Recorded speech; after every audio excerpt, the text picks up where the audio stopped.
My goodness. Bismillah ar-Rahman ar-Rahim. Alhamdulillah wa salatu wa salamu ala Rasulillah.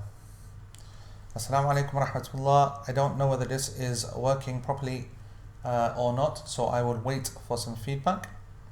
And once you tell me that you are happy, then we shall start. Shazad's on the deck over there. Shazad? Mm-hmm. Everything looking okay from the LP side? Yeah.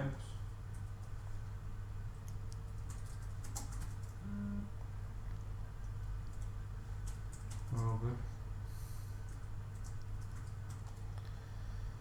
جزاكم الله خير يا عبد السميع أرجماند. أنا هايدا كاثم ملبس. What a name. MashaAllah. Yes, Sadia. Test right back at you. Wa alaikum salam wa rahmatullah. Rayhana.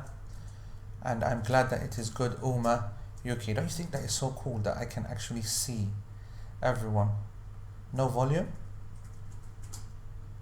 Faisal, can you hear me? Because Bushra says that she can't. Yasmin, can you hear me?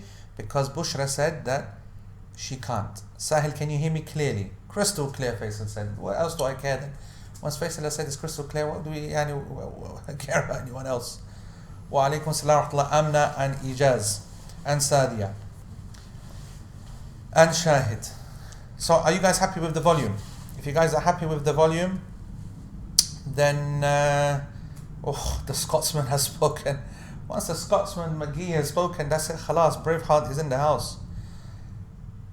Yes, yo, back right. Not you, Hannah. Okay, barakallahu feek. Very good, Sumaya. Khalas, then let's start then. Let's not waste any time because we have so many questions. It's unbelievable. Are you okay with the LP side there, Shaz? Mm-hmm. Okay, good. So, Bismillah, alhamdulillah. So, just to make it very clear what's happening today. From obviously the weekend, we covered two quite significant chapters of fiqh, right? These two chapters were the chapter of Izalatul Najasa, which is the removal of filth and Najasa. And then what comes after that in the classical books of fiqh is Kitab al-Hayd. Kitab al-Hayd means the book of menstruation. So with that being done, it was obviously a very intensive weekend, and I'm sure that the people who who were there felt that intensity. And so therefore I think that what we can safely say that all the fiqh has been covered, the law, the evidences, the reasoning, the scholarliness at play. That's what logical progression is all about, and so therefore that is the most important thing that we did. However, we didn't get time to do all the questions and answers due to the nature of the topic. And again, let me make it very clear, if you're listening to this with your family or with other people around, then you very much need to obviously put on headphones or get folks out of there, whatever. Men and women only, adults should be listening to this. It's certainly not as explicit as what the weekend was, I can say. The questions have been checked and they're not like that, but still it is a bit explicit, I would say. However, it is obligatory knowledge, and these questions are very good ones and very important ones, and so therefore we are going to we are going to not shy away from answering them, and they're certainly, as I said, a lot more easier to deal with to the ear than what some of the content on the weekend was. And as I said, the questions will be covering, some of them are covering the removal of filth, and others are covering specifically menstruation. Okay, what I would like you to do, what I'd like you to remember, and this is very important, that I'm not giving detailed answers or detailed evidences, because all of the evidences were covered on the weekend. Okay, so what these questions are is basically the kind of the cherry on top. Everyone has done all the hard work, and now they just want to make sure that they understood it. So they ask their question, they get the answer that they think that they were expecting, and then when I give it, it confirms that they understood the subject correctly. And so I do want you to know that obviously these questions here, there's 50 plus questions. They were submitted anonymously due to the nature of the subject. We gave them an anonymous link, and they are questions from the students in principle. However, concentrate. I will read the question out, and you will hear your question yourself. You will hear it repeated. You probably have these kind of questions anyway, especially the sisters. But like I said, the brothers shouldn't treat it in some kind of insignificant fashion. So Bismillah, let's start straight away then. The first question is, one is in a public toilet and urinates and the urine spreads onto the thighs. Is washing necessary? Yani washing the urine necessary? Or is just wiping it clean enough? Like with a tissue, you just dry it or whatever. Because I find it normal for me to spread, but I'm not sure if this is for women in general. And the reason this sister is asking this question is because in the chapter of Izalat al-Najasa, it is one of the positions of Shaykh al-Uthaymeen alayhi rahmatullah, that the concept of istijmar, which is the cleaning of the private parts with something dry, such as tissue paper, classically used to be stones or clods of earth or whatever. So sometimes, as you know, if you compare the cleaning of the private parts between water, which is called istinja, as we call it stanja, don't we, as packs? Yeah, stanja. So istinja is yani when we clean it with water, and istijmar is when we clean it with something solid. Solid here, as I said, refers to clods of earth, that mitti that we use, or some kind of stone or something like that. But in our modern time, it's obviously referring to tissue paper. Now, as you will know, when it comes to cleaning, water is what cleans properly and completely removes every kind of trace of filth. Whereas when you use something solid, there's always going to be residue left. And the question is posed: is it sufficient to be able to, put your underwear back on and carry on and make your wudu and pray, whilst you know that there's still filth, residue, small amounts left on the private parts or surrounding the private parts? So this is one of the famous masail in fiqh, one of the famous issues. And Shaykh Uthaymeen has this opinion that once istijmar has been done, once the process has been done, it's impossible to actually get rid of all of the filth, and so therefore small, insignificant, what we call tiny traces, yu'fa, and they are pardoned, so as to say. And so the sister is making the extension. So what about when urine then exceeds and goes over the thighs and so on? And I made it very clear in the weekend that this ruling is only really in principle applying to the actual area of the private parts itself. Some people did say that if it starts to spread via sweat or via some other kind of liquid, it starts to spread to the rest of the areas, then that should be okay as well. And Shaykh Uthaymeen kind of intimated that, but he made it very clear this would be something very, very small and insignificant. And so to answer your question, sister, this washing is necessary. The spreading of the urine that you're referring to is significant urine, and it's not sufficient just to wipe. It needs to be washed and properly and cleaned properly. And I would advise myself and everyone who's listening that the Prophet ﷺ said in in an authentic narration that أكثر العذاب, that the majority of the punishment when it comes to the punishment in the grave is because of urine. And the Nabi ﷺ, when he passed by the grave, and he said that's this is they're being punished for two things, and one of this was a ghiba or namima, slandering other people, and so we need to be very careful about that. And the other one, of course, is that كان لا يستتر من بوله, he didn't make sitar, or he didn't prevent himself from the urine.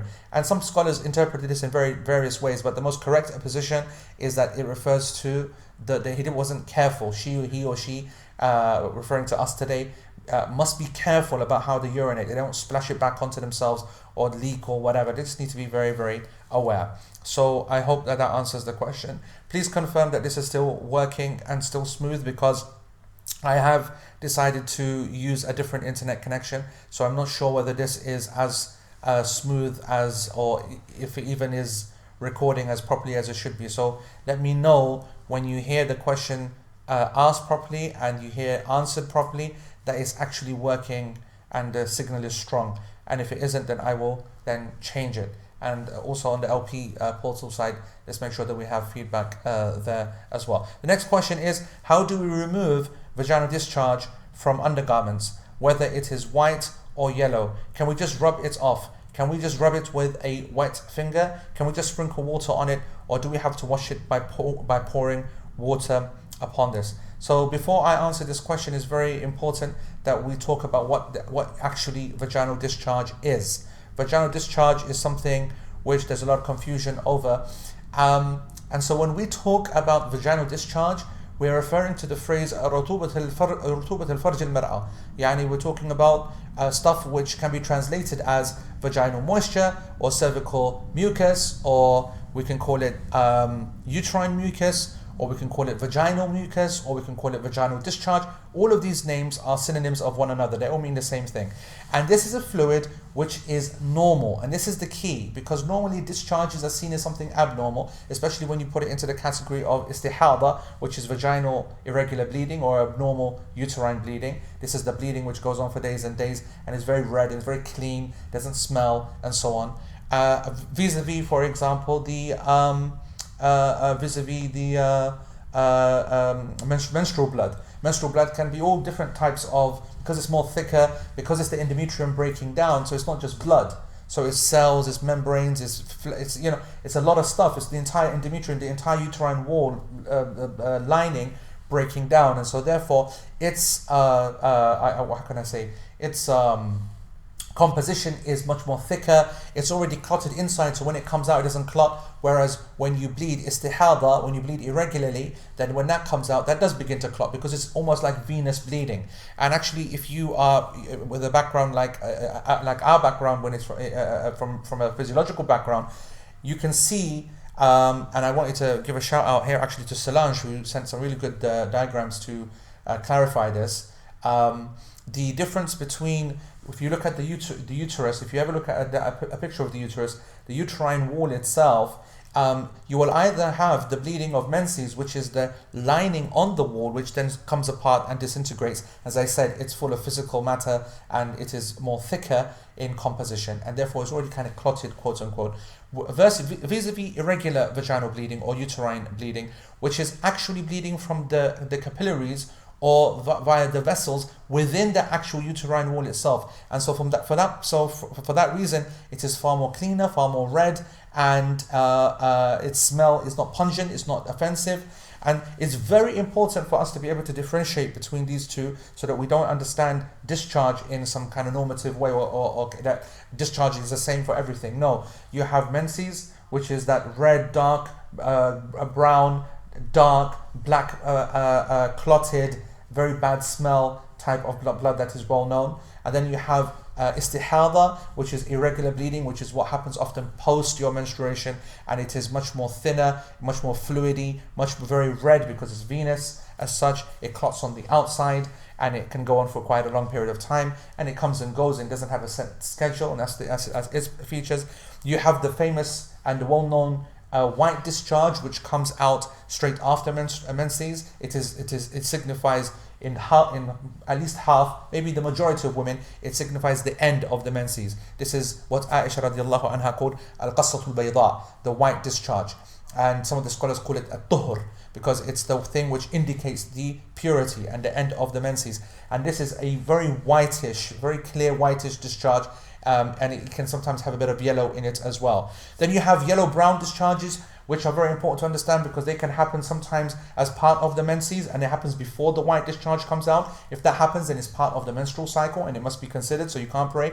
Or it occurs after the white discharge has come out. And if it happens after the white discharge, then remember what we said, the white discharge is the end of the period, and so therefore if it comes up afterwards, then it shows that it's not part of the period. And as in the hadith of Atiyah radiallahu anha, she said, we did not used to consider it to mean anything. Yani wala shay. Yani we do not consider it to mean anything, meaning it's not considered to be menses, and one will make wudu when it comes out and pray as per normal. So this is the brown, what we call a sufra wal kudra. This is what Atiyah called it, the brown and white kind of clots discharge. And then you have the general vaginal discharge, which is the mucus of the vagina, and it is something which is healthy and necessary, of course, for a healthy environment in there to allow for lubrication. And so it's a normal secretion. It's like as healthy, even though it might not, we might not find it as something which is, appealing, but neither do we find mucus or nasal mucus or snot, whatever you call it. You might consider that to be, undesirable, but it plays a very important role. If you people have been on certain types of medication is my speciality. There are some medicines that dry up the nasal the nasal secretions, and the mucosa inside, when it becomes very, very dry, it is unbelievably painful. And likewise, therefore, the any other orifice, especially the vagina, it needs to be moist, and so therefore when it isn't, then we treat it as a problem. So when it is and it's over lubricating, this is not seen as something problematic. And this is very important to understand the ruling, because when it is lubricating, sometimes it can come out, and this is the discharge which comes out, and it's a white, cloudy kind of color. It has the consistency. The best description for it is like it's like a raw egg, the egg white. You know, that kind of clear kind of color, inconsistency in its color, in its kind of appearance, and it will come, and this happens throughout the month in a random way. It's not part of the period itself, it comes out outside. And there is a huge difference of opinion amongst the scholars on this issue. And the majority of the scholars, they, first of all, there's two questions that need to be answered. Is it pure, and is it something which breaks the wudu? In terms of its purity, then I can say that the correct position is that it is pure. And this is something which I said, some scholars said it's impure, some said it's pure. I would consider the majority position here that it is pure to be easily the correct and most sensible one, and I don't think that there's any real major discussion. Contemporary scholars today generally take that opinion. But the much more controversial point is this. Oh, by the way, when I say pure, then that means that if it's on the clothes, then one doesn't need to wash it off. One's not obligated to wash it off. That's the definition of pure, meaning that if it comes in, falls on your underwear or whatever, then one is not obliged to wash it off. That's what I mean when I say pure. But the real issue is that when it comes out, does it invalidate the wudu? Do you need to make wudu each time? And the majority of the scholars say you have to make wudu each time. But in my position, as I taught on the weekend, I can't see a single strong evidence for this position. In fact, the evidences are to the contrary, and therefore it is my position that vaginal discharge does not break the wudu at all. The vaginal discharge does not break the wudu at all. So the normal vaginal secretions that happen on a regular basis are not something which break the wudu, and it does not obligate the cleaning of the underwear. So back to the question then, how do you remove vaginal discharge from undergarments, whether it is white or yellow? Can we just rub it off? And the answer is, if it is dry, then it can be rubbed off and it can be flicked off, and that's absolutely no problem, and the remaining area can be wetted. And if it is wet, then we have a precedent that when these fluids are wet, then they are generally washed clean, but it can still be wiped away and just area wetted. What I mean is that it is not an obligation in either case, wet or dry, to take that garment off and have to get it washed properly. One can continue, and even if one does not rub it off, pick it off, or wash it off, the prayer is still valid at that time. Next question is that if by any chance urine or feces soil the undergarments in this way, can you do the same? Answer, no. Feces and urine are clear najasa and they must be washed off completely. Next question, is it permissible to imitate praying out of shyness or out of shyness of men so that they don't know that a woman is on her period? So I just want to make a point here. Number one, this is completely impermissible. It is completely impermissible to imitate praying because of shyness. And what I want to say, and there are many reasons for that, but the only thing that we need to really think about, and the only reason that we need to consider, is that it's not your problem, it's men that need to be shy, not the women. This is normal. This is not something to be ashamed of, and that's a real issue here. Men are the ones that need to deal with it. If they can't be mature enough to understand that this is something which their own mothers go through, and their own wives go through, and their daughters will go through, then they're the ones that have got the problem that they need to fix. They're the ones that need to grow up. So no, this is not permissible at all, and this is actually a real backward step. It's a retro kind of step to be thinking, I'm gonna keep pretending to people that I'm praying. There's nothing wrong in not praying. Allah subhanahu wa ta'ala has made women this way, and it is the men that need to be more mature and be shy, and not the women. I said that the discharge, as I said, does not break the wudu, as I told you. If a woman finished hayd a day ago, so her menstruation finished a day ago, she does ghusl and she keeps her fast. But before breaking her fast at Maghrib, she just checks and she sees a very little bit of blood, okay, down below. Does this invalidate the fast? And this is a very common question and a very good one. And the answer to this is that it depends upon the blood.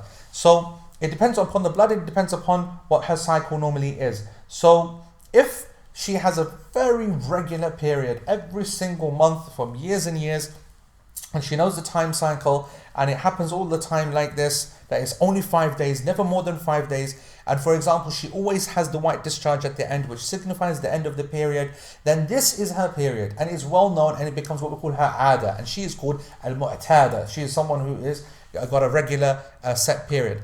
If then after a day this blood occurs, we cannot consider this as period because it never happened before and it doesn't look like the period blood, and therefore is written off as what we call istihada, irregular bleeding. One will just make wudu for that purpose and carry on praying as per normal. The fast would be valid. However, as we said, we always follow the blood. Always follow the blood. The key is the blood. You would check the blood that happened on that day before Maghrib, and you would see if in its nature it is something which actually looks like the menstrual blood, its texture is like the menstrual blood, it smells like the menstrual blood, then it's menstrual blood. It's not something difficult. Looks like it, smells like it, feels like it, then it is. And if it is, then the ruling has to be then taken accordingly, and then one should not have prayed that day, and the fast on that day is therefore invalid, and therefore then needs to be made up another day if it was an obligatory fast. So I hope you understand, it's all about the blood.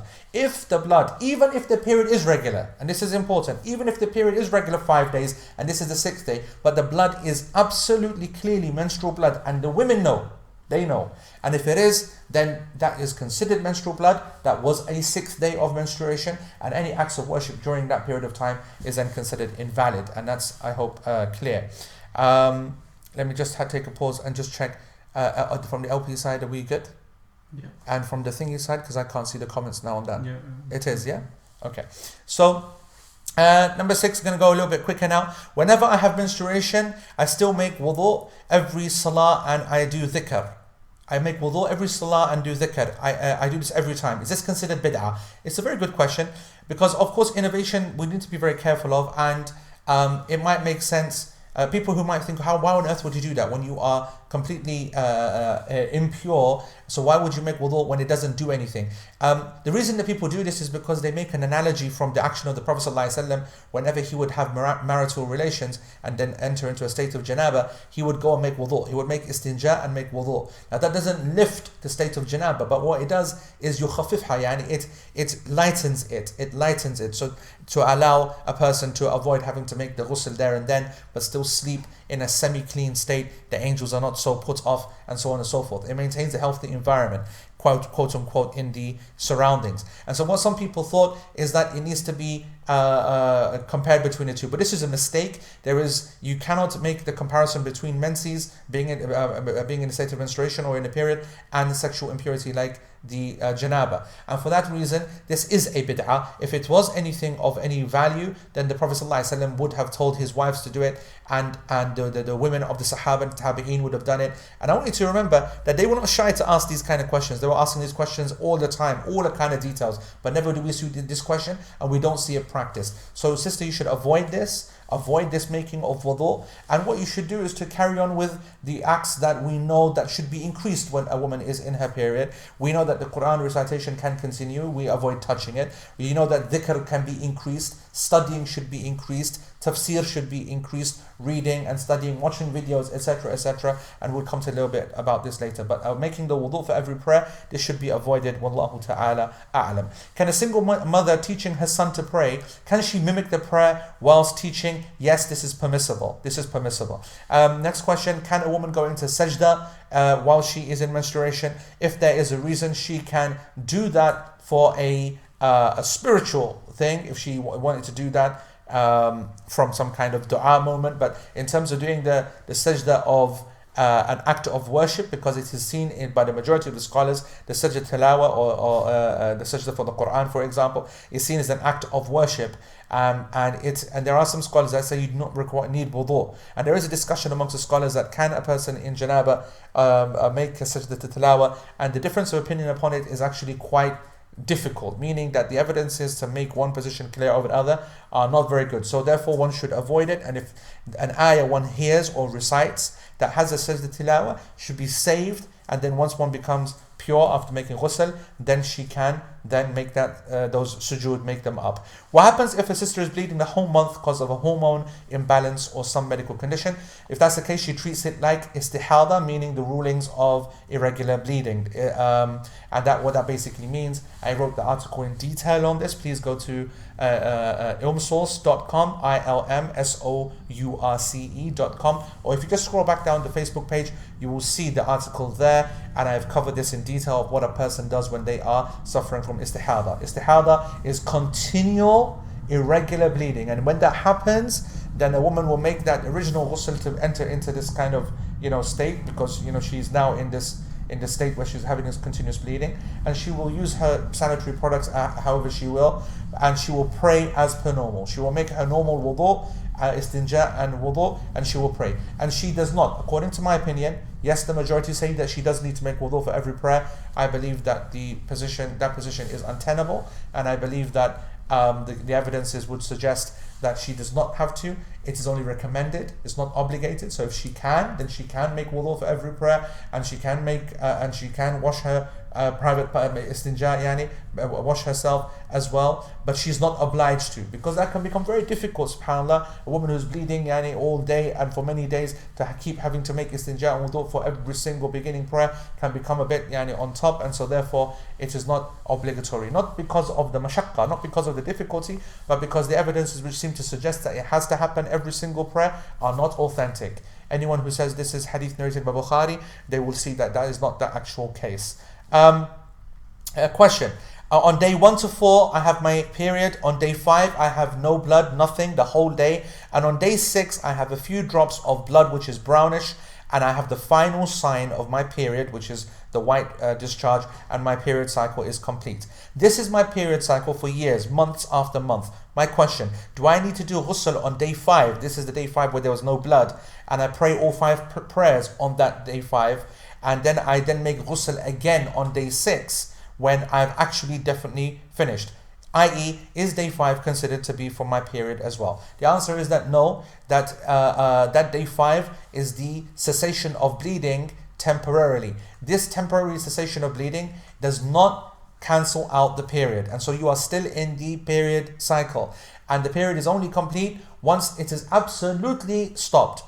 Or when you see qasatul bayda, this white discharge, and because you've seen it and you know it and it's very clear, and the blood on the day after is also very clear, and the discharge that happens afterwards, and the fact that after the discharge nothing then happens in terms of menstrual bleeding, makes it very, very clear that day 5 was only a temporary pause. And for that reason then the prayers in that time are not valid, fasting is not valid. One waits and is patient until the day 6 or day 7 or day 10 or whatever it is, when they know that their final discharge will come to cancel everything out, or spotting will finish, because spotting might continue. All spotting within a standard regular period cycle, however little, is considered hayd, is considered menstruation. One does not pray just because they have 1 or 2 days of no blood, especially if they know that within the next day they're going to have the white discharge. The only time that you end your period is when that white discharge occurs, or when the blood completely stops and it's not followed for days, with any further blood. That's very, very important. The women of the Ansar,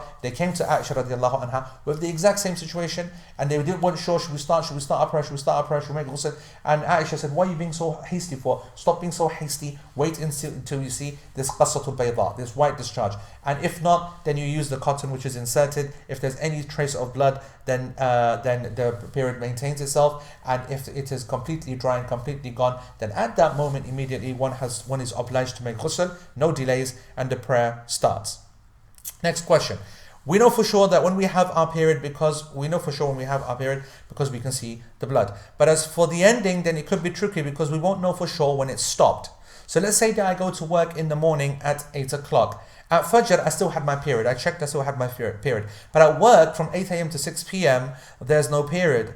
And there's no period, meaning she's pure now. So from 8 a.m. she's pure, but she's at work. So I reach home at the time of Isha, meaning that I should have done a ghusl before Dhuhr, but because I was at the office, that's not possible.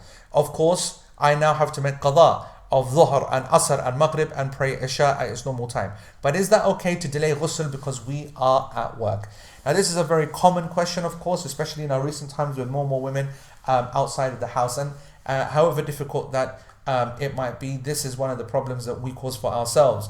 And obviously it's impossible to get all women near a place where they can take a shower or whatever. I mean, it's great if you can have these kind of facilities where women are working in places that do have showers, because from an Islamic point of view, let me make clear what the ruling is. It is absolutely obligatory upon a woman to make that ghusl at the dhuhr time. Absolutely obligatory. There is some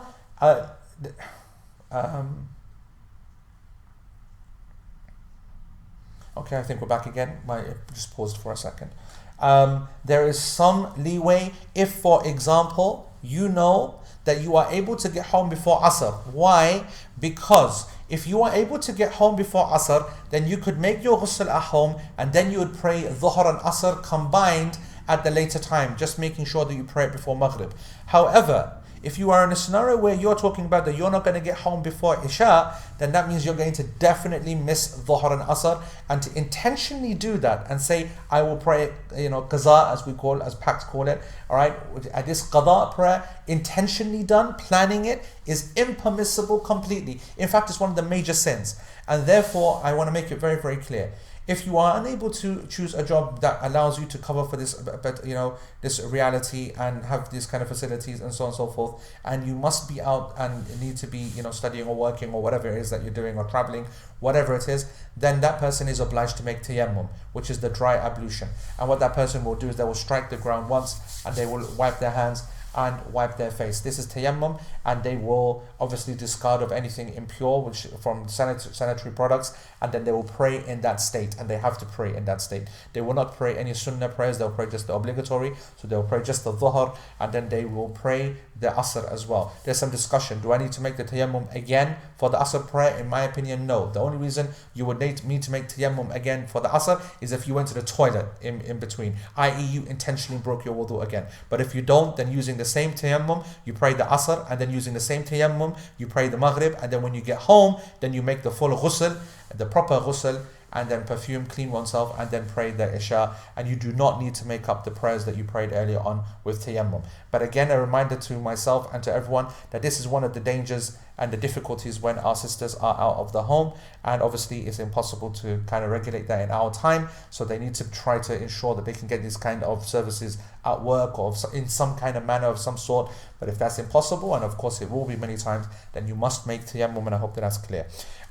Next question, if dhuhr is at 1 p.m, and we need to now hurry up because there's still quite a lot of questions left in the time, we really kind of didn't want to go over an hour. If dhuhr is at 1 p.m, okay, we have not prayed, and at 4 p.m. before Asr, which is, and Asr is at 4:30. So, Dhuhr is at 1. Okay, this is a good question. And Asr starts at 4:30. And it's now 4 o'clock, which means what? It means you have half an hour left for Dhuhr, correct? Suddenly a woman becomes on her menses. Okay, so her period has started. So now what happens? Does she have to make up that Dhuhr prayer because she didn't pray? She had the opportunity to pray and she didn't pray, and so now she should make it up. The answer is that to make up that prayer is a position of the majority of the scholars. The majority of the scholars of the madhahib, all of the four madhahib, in principle say that this person has to make up this prayer. And the reason for that is because she had the opportunity to pray it. In fact, she had 3 hours to pray it, and she shouldn't be delaying the prayer. And of course, in principle, they are correct in that one shouldn't be delaying the prayer, and the best prayer is the prayer prayed upon ala waqtiha, upon its time. And we know that, and there's no doubt about that, that's fine. But the question is this the only position? Well, there is a minority position. I have to say that I find it compelling, and it's been the position which I've held and taught for many years, and that is that one does not need to make up that prayer. It's not a good practice delaying the prayer, it's against the sunnah, but you still had the legal opportunity to make up that prayer at 4:10, 4:15. It would still have been a legal prayer. So as long as you still had a legal excuse to not have prayed at that moment, and then you were hit by the period or the menstruation starting, then you do not need to make up that prayer. Obviously, on the safe side, to go with the majority of scholars, if you make up that prayer after the menstrual cycle finishes, that dhuhr that should have been prayed, then you will be following the majority. But asking my position, I am very clear upon this. There is no evidence that means that you have to make up that prayer, because you still had the legal time to make that prayer before you had the menstrual cycle come. I hope that makes sense. Can menstruating women sit inside the mosque, the prayer hall itself, to attend the halaqah? Yes, they can. Yes, they can. I hold that position very clearly. Just got to make sure, obviously, that no one or nothing gets dirty or anything like that. And also, of course, that if the space becomes small and women come and women need to pray, then she should make way for the other women. If my husband hugs me when he is fasting and he becomes aroused, but does not have intercourse with me, or any kind of sexual activity actually per se, does he then make ghusl, or does it even break his fast? And the answer to this is that no, as long as he doesn't ejaculate, he doesn't climax, then it doesn't break his fast. And obviously, if there's a risk, then it should be avoided. Okay. If one does ghusl after and then she urinates when still in the bathroom, then does she need to make the ghusl again or wudu? So she's done ghusl and then she urinates in the bathroom. Does she need to now make ghusl again or wudu? And the answer is she needs to make wudu only wudu. Of course, if the urine was to splash back on her, then she needs to wash those parts away. She doesn't need to make ghusl. It's a big misconception is that if some like najasa falls onto your hand, you need to make ghusl for it. No, you need to make ghasl. Ghasl means you need to wash the hand. You don't need to wash the entire body as what we call a ghusl, a complete bath. No. So the only thing you need to do is make wudu, and if it came splash back upon the body, then you need to wash those parts of the body. The next question is okay, this is a long one. It's about an indistinguishable discharge, and I think it's an important one. It is half white and colorless, sometimes with a string of blood. If it is usually containing strings of red-brown, then I would class this as istihada, meaning irregular bleeding, if it fell out of my actual menstruation dates, my bleeding dates. Now the problem is that it has fallen on a cycle day, or what I would have expected to be a cycle day. My cycle isn't necessarily 28 days either, but it generally comes every month or 2 months. I sometimes have the other physiological signs such as irritability and tenderness, etc., but sometimes I don't. All with this whitish brown clotted discharge. I've continued praying and making wudu for every salah. Is this correct? And my answer is that I believe that is the safest position. If it happens outside of your menses period, this kind of thing, then the safest position is always to assume it to be istihada, irregular bleeding. You see, if it was just white discharge, we would have ignored it and said it's clean and pure and carry on. But when it has blood in it, then or it's bleeding with discharge, then we would consider it as istihada. And it's good then to clean oneself, and because there's a big debate over whether istihada, which is irregular vaginal bleeding, whether that's impure or not. And that's a position which is a risky one. One should assume that it is impure and wash oneself accordingly. And for wudu, I've already told you that I do not consider it obligatory to have to make wudu for every prayer. But if one does, then it's something which is good, but it's not obligatory. But what the main point is that you would continue praying. It's not to be considered as menses. The end sign discharge. Is it an obligation for a woman to keep checking on her last day for her end sign before every salah? Like, how often should she do it? Obviously, if one has a white discharge, then whenever that discharge occurs, it's end of story. But for those women who don't, and they have to keep checking when the bleeding has completely stopped, then you don't need to rush it. We need to be careful. As I told you from the hadith of Aisha earlier on, that she was saying, don't rush. There's no need to rush. So I don't know. Never has the Prophet or the companions ever said a time frame that every half an hour you need to check or whatever. But so if a person says every prayer, then that's a sensible kind of time frame, and I don't think that that's anything out of the ordinary, and I think that's okay. Question is, what if I see an end sign or something like a whitish sign and it's different from the previous blood days on day 5, and then on day 6 and 7 I see clotty brown and then yellow, what we call a sufra wal qudra, and then with a complete clean, no discharge on day 8 for the last few years. Okay, so this is, I'm going to say this again. You do see an end sign on day 5, which is the white qasatul bayda, as what I'm reading it as.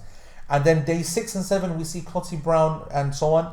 And then after there's just clear discharge, and this happens all the time. How are we going to work out what this brown is? Is it part of the menses or not? The answer to this, and this is very important, is that the ruling which is given to this brown and yellow is entirely dependent upon how well she recognizes her menstrual blood and how well she recognizes her general length of period. So, For example, if she's very, very regular and she's always been, for example, 5 days, then already that's a big sign that anything after that is going to be outside of the period. However, if she's had regularly this kind of system where the period is a long period of time, like 7 or 8 days, then we would consider it to be part of the period. The key though to solving this is the white discharge. The white discharge, as I said to you, is called a tuhur. And when the white discharge occurs, then anything which happens after that, okay, which looks like the period, has to actually be period blood or menstrual blood for it to be considered part of the menses, because that white has now cancelled it. So the answer to this question is that day 5, you're done. You make ghusl and you ignore this brown and yellow discharge. Why? Because that's exactly what Atiyah told us. Atiyah said that ba'da tuhri, after this tuhur come out and we are now considered as pure, we never used to care about the brown and the yellow, meaning we would continue praying. And so therefore, again, if it is after the white discharge, it is not part of the menstruation. The only time that we would consider this yellow and brown to be part of your actual menstruation would be if there was actual menstrual blood mixed with it and you could see it and smell it and the normal characteristics. And you can actually see that there is a white discharge after the yellow and brown. But she said very clearly, there is no white discharge after the yellow and brown. That white discharge happened at the 5-day period, and for that reason, therefore, I do not consider this to be the actual menstruation. Okay.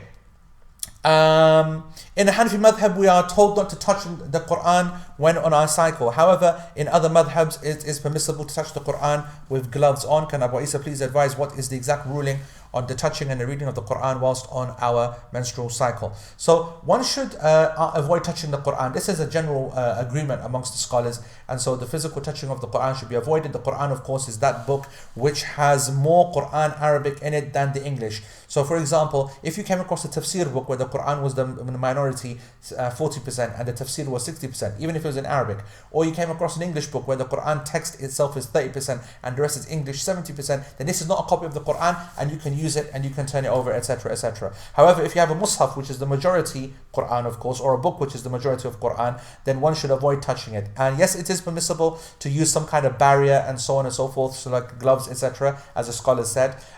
So that is something which is permissible. As for reciting the Quran, it is completely permissible. There is no evidence whatsoever in the Quran or Sunnah that prohibits the woman from reciting the Quran. The final thing I'll say is electronic devices, iPads, iPhones, Androids, whatever they are. So these things, when the Quran is on the screen, this is a difference of opinion. So some of the scholars, they said that because it's a screen, and you know the screen is just basically LCD liquid, and so I mean, I have to say, this opinion is close to my heart, because when you give a ruling on a screen, you make a qiyas or an analogy on a mirror. So for example, if you see a mirror and you see a reflection or whatever, or for example, if we had a Quran and we kind of reflected it in the mirror as such, and you touch the mirror, no one would say that you're actually doing something impermissible if you touch the mirror, even though there's a picture. And some argue that the screen, the way the liquid crystal kind of displays when you're touching it, it's not like the Quran, and therefore it's permissible.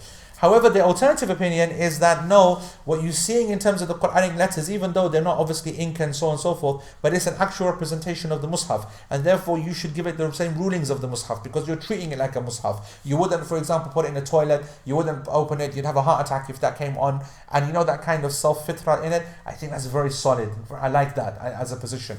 And so therefore, my position is this, is that we should even treat electronic devices the same, and it is permissible to change it, the page, and read it, as long as one doesn't touch the actual middle of the text. So if you are able to go to the bottom and press next, whatever, without touching the actual mushaf or the lines, then I believe that's something which is permissible for you. And if not, then just recite it by listening to it and copying it. That's something which is fine.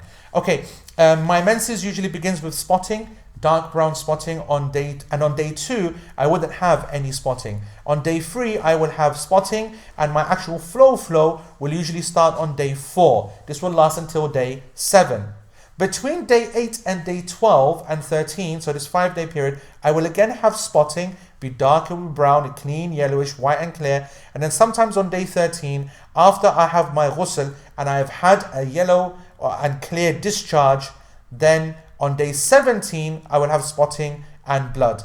I know that this is istihada, irregular bleeding, because its smell and texture is completely different to what had preceded before. My question is that on the days that I was clean, i.e. day number 2 and day number 9 and 10, what do I do? do I do my ghusl? And the answer is, of course, is that no, up to day 13, all of this was menstruation. As I said before, all the spotting and then stopping and then starting again, whatever, as long as there's menstrual blood and signs there, then it goes. It goes all the way for as long as necessary, even over 15 days, even up to 18 days, however long it is clear menstrual blood and the white discharge hasn't come, or the yellow-white kind of clear discharge hasn't come, then it's all menstruation. So the answer is that you did it right. You do not make ghusl. You carry on not praying, not fasting until that day 13. Do your ghusl, and then after that, as you said, if you bleed, you know that's irregular bleeding. You can still pray in that. Okay.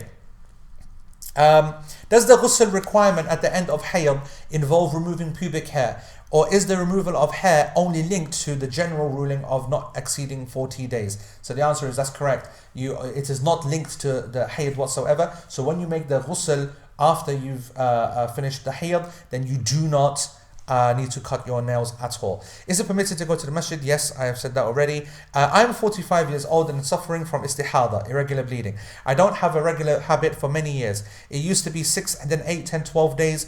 But in the last year, I'm actually missing periods for periods of 6 months of time.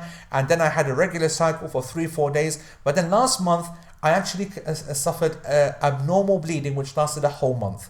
I started praying after realizing that this was irregular vaginal bleeding and it wasn't my period. But in the 3rd month, it became so excessive that I had to go and take medication to stop it. Once the medication stops, I'm going to probably bleed again. Please explain the ruling that applies to me. The ruling that applies to you, sister, is that now obviously nothing, because you're not bleeding at all and you don't need to. There's no blood and there's no ruling, and you carry on praying and doing whatever you want to do as per normal. And if you stop the medication and you start to bleed again, then what will happen is this. You will try to remember a set time where you can choose a regular length. You said you can't do that because it's been all over the place. So for the length, you'll go back to someone in your family, like your mother, like your sister. These are the genetically women who are close to you, and you will use their example. So they, for example, will say we do 5 days generally, or 6 days. So that will become the length of your period. The second thing you will do is you will choose a start date. Because you're bleeding all through the month, it doesn't matter what day you start because it's an artificial thing that you're doing. So what you will do is that you will assume, for example, that the first of the Hijri month, for example, the first of the lunar month, will become your first day. So throughout this continuous bleeding, from day 1 of Muharram, for example, Happy New Year to everybody. Happy New Year, Shazad. You're not going to congratulate me or anything like that. Unbelievable. Day 1 to day 6 will become the assumed period. Okay, so in that period of time, one will not then pray or fast or whatever, and then they will make ghusl, and then they will continue to pray for the rest of the month. Remember, the whole bleeding is happening, you can't do anything, there's no distinguishing. So this is like an artificial, you've created an artificial period length and an artificial start date, and you choose it, and that's what you practice. You stay away from salah and fasting for that period of time, and then the rest of the days for the rest of the month, you will pray and keep yourself clean as usual. And as I said, you do not need to make wudu for every single prayer, as my paper explains in detail. Doubt and istihada. If you need to do istinja due to istihada every salah and wudu, which is very hardcore, okay, to keep doing this, then do we just check our clothing, or is a physical cleaning required? For example, there's a sister and she has seen irregular clotting. So for Fajr and Dhuhr and Asr, she sees clots in her underwear and she makes istinja and wudu. But for Maghrib, she doesn't see anything in her underwear and so makes wudu straight away. Should she need to make istinja just in case? As sometimes the clot may still be inside. Apologies for the detail. That's not a problem.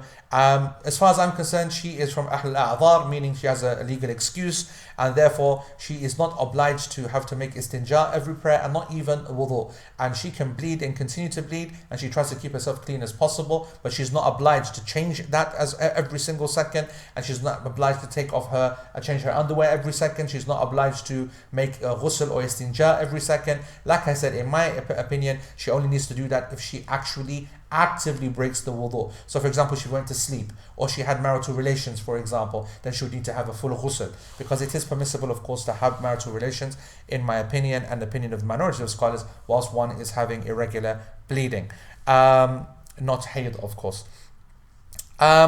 Next question. When the sisters are being advised to insert a piece of cotton, now just to give you a context here, if you don't have the white discharge, then Aisha radiallahu anha said that you would insert a piece of cotton to see whether the color changes, i.e. if there's any traces of blood.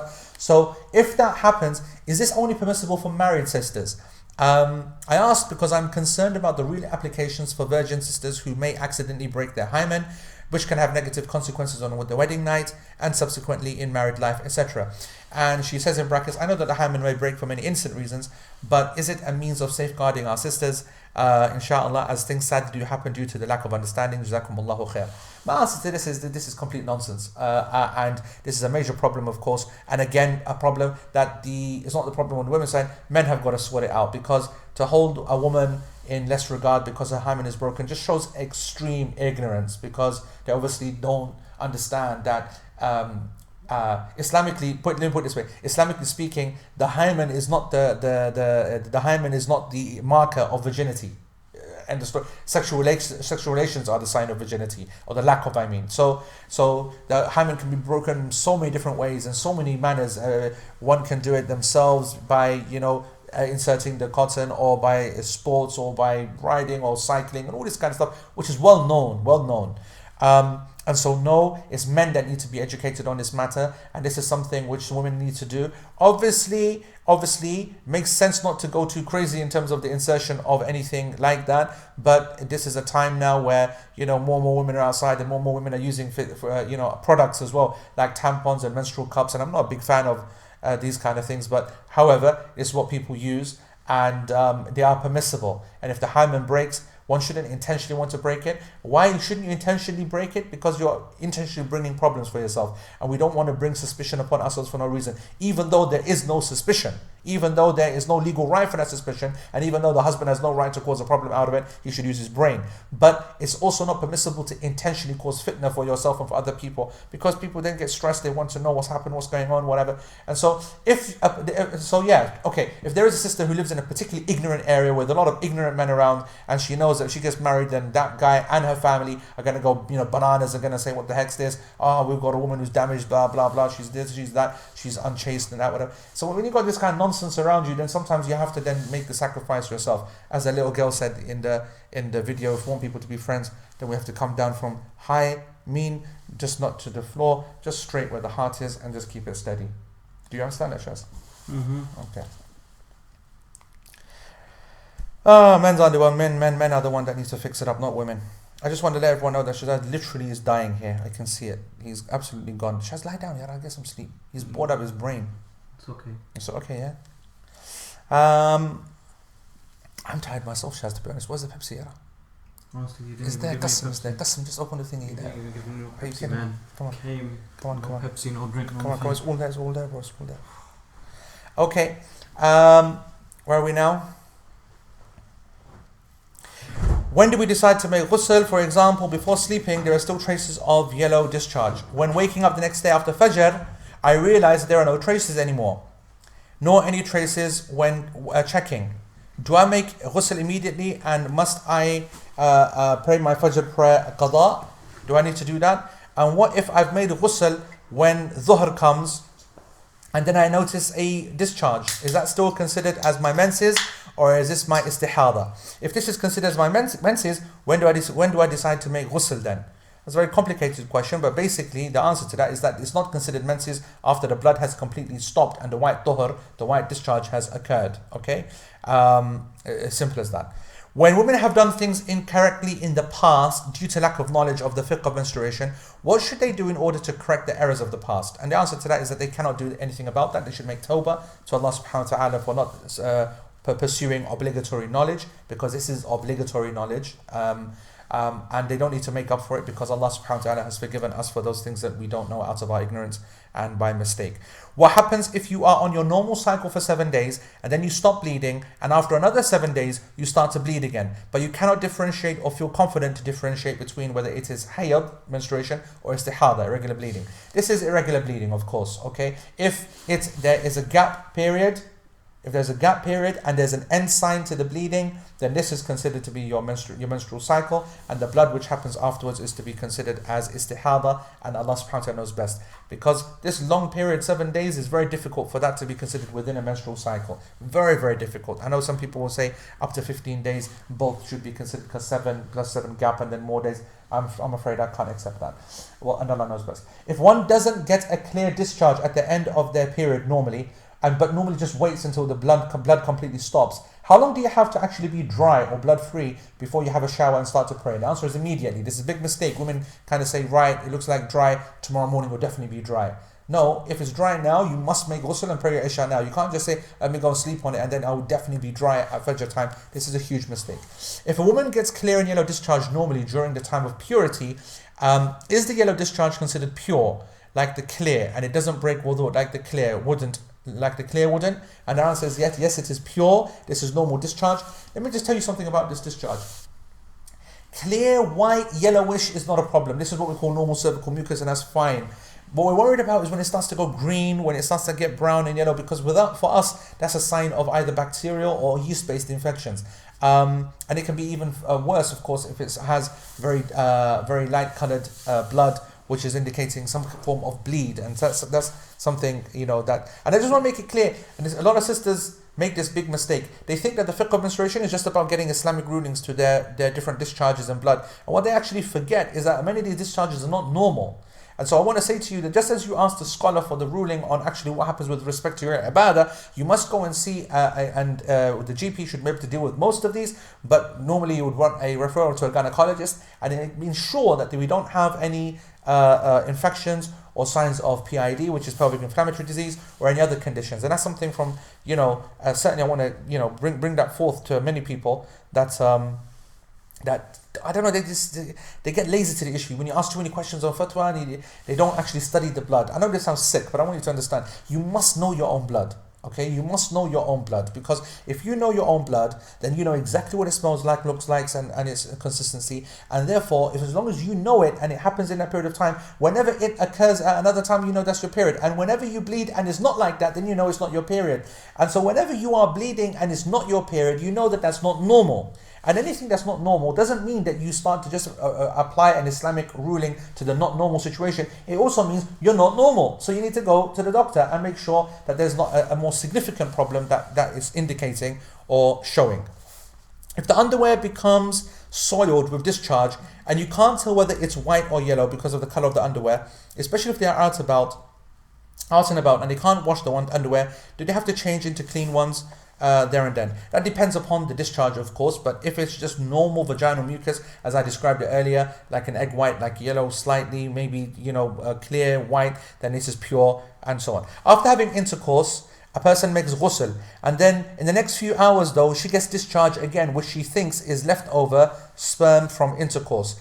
Does she need to do ghusl again? It doesn't matter whether it's her own sexual fluids or whether it's his sexual fluids. If a person makes ghusl, and there is no other, and there is no repeated act of the relations, then one does not need to make ghusl again, and the sexual fluids are pure. They can just be cleaned away, and one does not need to do anything again because you already made ghusl for it, and these are remnants. Okay.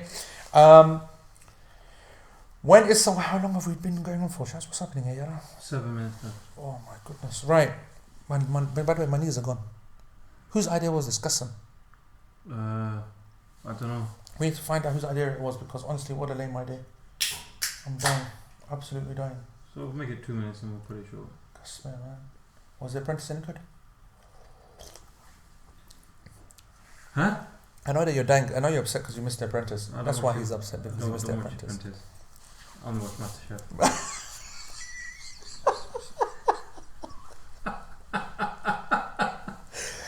Oh no, Shazad only watches MasterChef. Good one.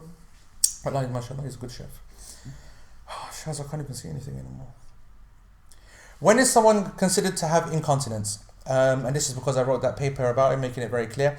If one has IBS, irritable bowel syndrome, like symptoms, so experiences flatulence on random days, at random times, and doesn't know how long it will last, what should they do if they experience wind? Twice in 5 to 10 minutes, for example. How long should they wait to see if it stops?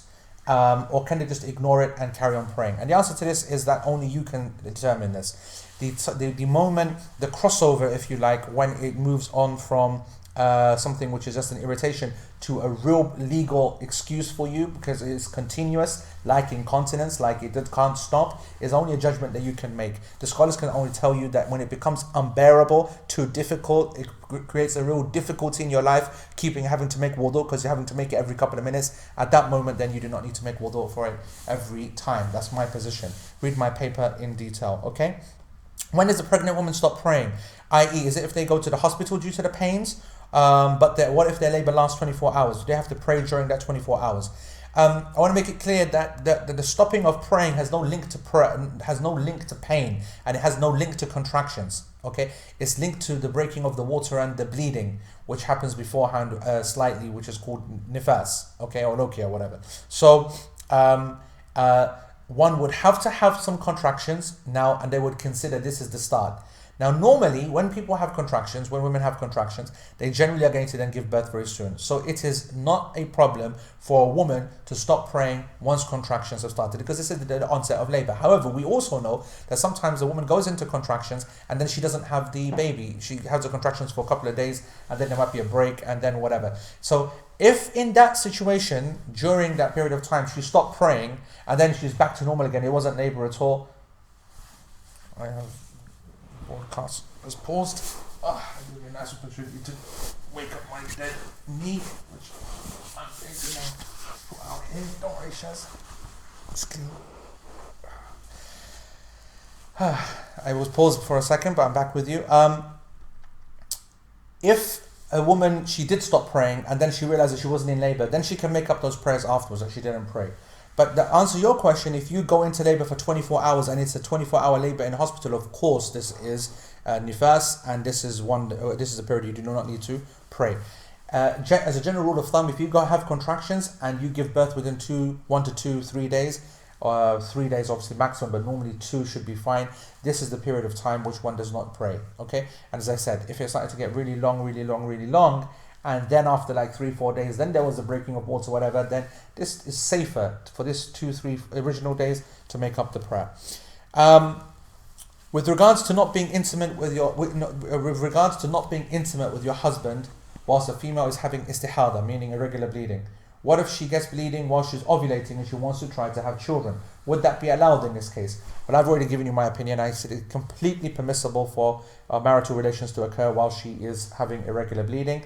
Irregular bleeding is not menses. It is completely permissible. There's no evidence to suggest it. So yes, especially if they're trying for children, no problem.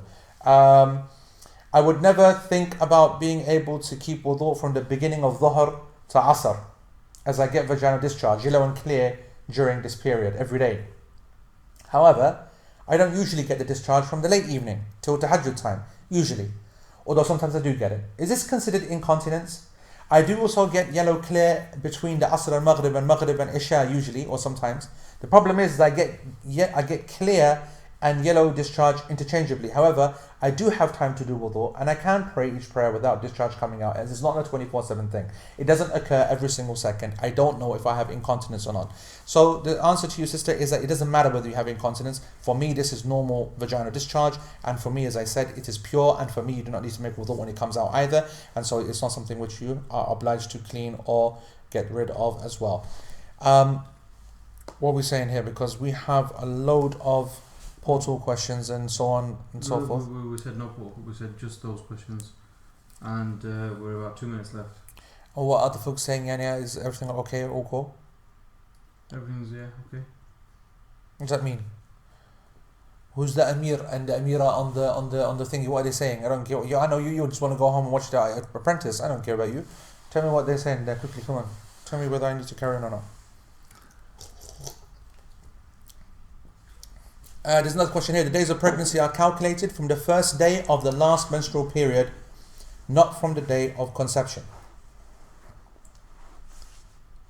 The days of pregnancy are calculated from the first day of the last menstrual period, not from the day of conception. Well done. That's correct. So, if a woman has an early miscarriage at less than 80 days of pregnancy, is the bleeding then not counted as nifas? or should we calculate the days from conception in this scenario to work out if the ruling of nifas applies or not? Did you understand the question, Shaz? I wasn't listening. I was reading these comments. What a waste of time you are. I want to say to the sister who asked this question, you deserve 10 out of 10 marks because you've asked a question which I don't know the answer to, and it's a flipping awesome question, to be honest. And realistically speaking, we're only talking maybe, I think maybe for, in terms of days, I guess we're talking around 10-ish days maximum. I need to check that.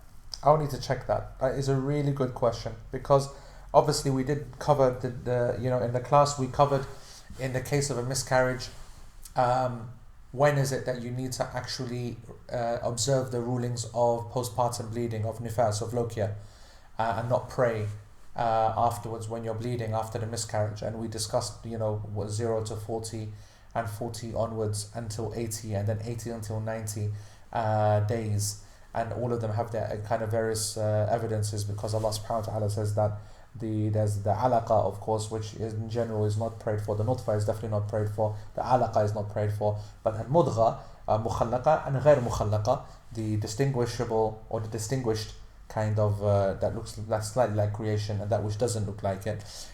In general, that one should pray nifas. One should pray one should consider. Sorry, beg your pardon. Nifas afterwards when there's blood. But it is a difference of opinion. And I know that people might be, heads might have been blown by that. But in general, that is a good question. I need to go and check it out, because if we are counting those days from conception, but you are only being told the days from your last menstrual cycle, then that's going to change all the dates. So I need to have a little think about that. And is there any other questions? Is the fact that the vinegar, this is nice, about time we got rid from all the blood. Is the fact that vinegar is still pure not going to change? I don't know what that is. I don't know what's going on there. I pretty much actually Answer them all. Is it allowed for women who take the birth control pill to use it to stop their periods in order to allow them to pray, for example, during Ramadan? Yes, it's permissible. I don't want to say I advise it. I in my Hajj group, I sometimes have to do that for some sisters, especially with some progesterone as well, or some testosterone at least, because they get very upset about missing out on Hajj things. I'm not a massive fan of that, but I will give advice on that, Islamically and medically, but still. Let me make sure. So what if a woman takes a certain medication which affected her period in a way that she doesn't bleed as usual, but suddenly ejects white or yellow discharge, like out of the ordinary? Does she sit? Sit, by the way, is the Islamic phrase for meaning avoid the prayer. So does she sit? No, she does not sit for any kind of discharge.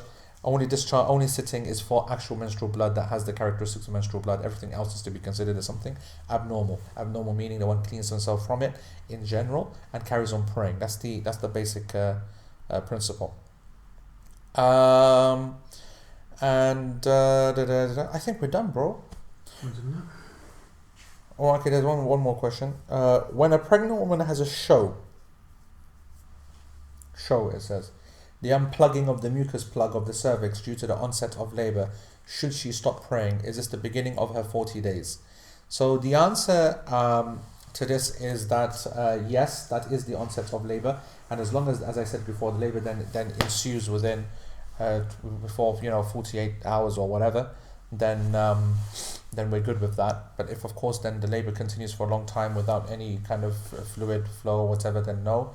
And yes, the period of time starts, the period of time of nifas starts. But as I made very, very clear, this idea that nifas only lasts for 40 days is something which has no strong evidence. And likewise, to be honest, the opinion that 60 days.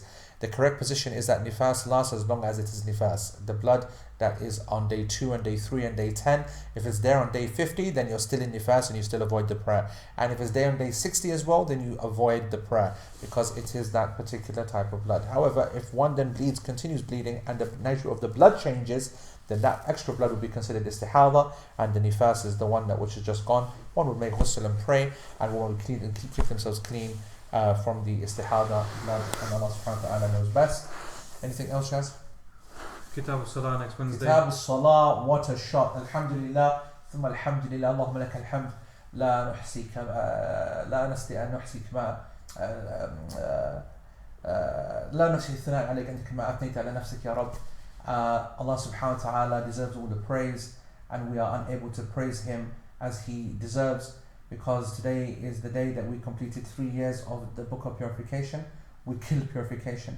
We did water, we did dirt, we did ghusl, we did wudu, we did tayammum, we did masah, we did every single possible thing that you can think of from Sheikh Al-Uthaymeen's wonderful book, alayhi rahmatullah, his book Al-Sharh Al-Mumti', which is the commentary to the Hanbali fiqh text called Zad al-Mustaqni'.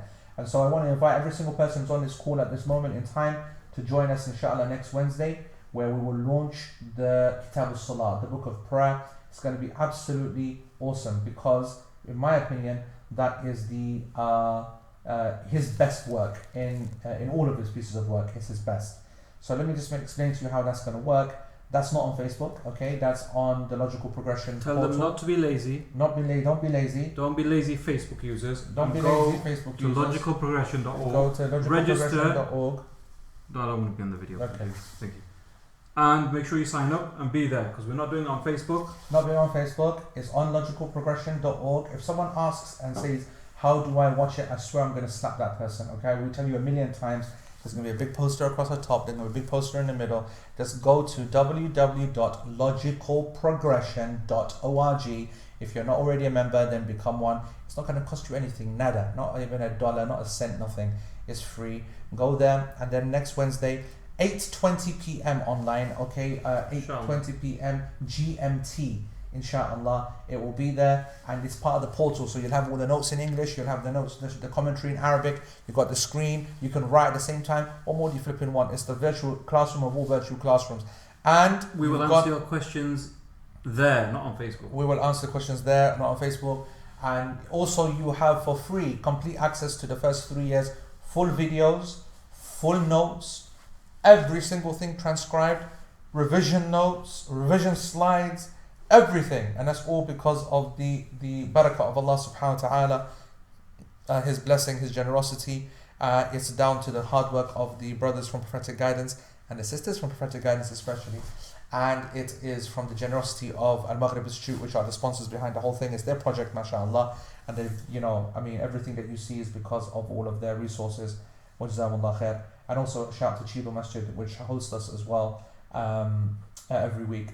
So, Kitab al-Salah, inshaAllah, the book of prayer, very good. Wallahi, yani it's, I was saying to an uncle, I was at a janazah earlier on today, and he was asking me about, just general fiqh and so on, because we were having some discussion about some of the fiqh matters of burying. And I said that, when it comes to fiqh, we've just completed 3 years of purification, and it's not really meant to be anything to do with the heart. It doesn't soften the heart. It's very legal, very kind of, straightforward, and maybe even I can say quite dry.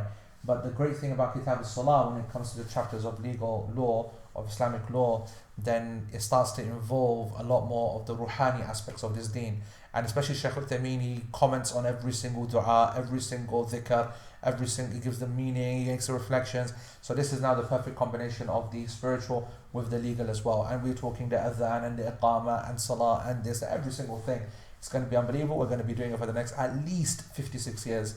Okay, we made a calculation that it took 3 years to finish Kitab al-Tahara, so it might take a little bit of time to do Kitab al-Salah, but we will be looking forward to seeing you guys there, inshallah. We hope you enjoyed this.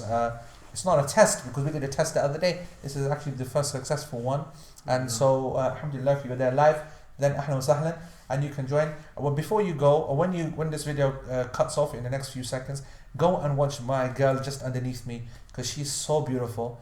She's so beautiful. Her name is Jenna, and she's going to tell you how to keep it peaceful between you and your wife, and keep it peaceful between you and your human brethren, and the world peace. Just don't be mean. She doesn't want to be mean. She wants to tell you just to don't be so high. She says don't be any alim mutakabbir. Wallah, she's speaking like Qur'an. She's speaking like Qur'an. Don't be alim mutakabbir. And this lowering of yourself. I don't want you to go on the ground. I just want to be just steady with my heart. Just keep it straight. جزاكم الله خير everybody. سبحانك اللهم وبحمدك أشهد أن لا إله إلا أنت أستغفرك اللهم وأتوب إليك والسلام عليكم ورحمة الله وبركاته.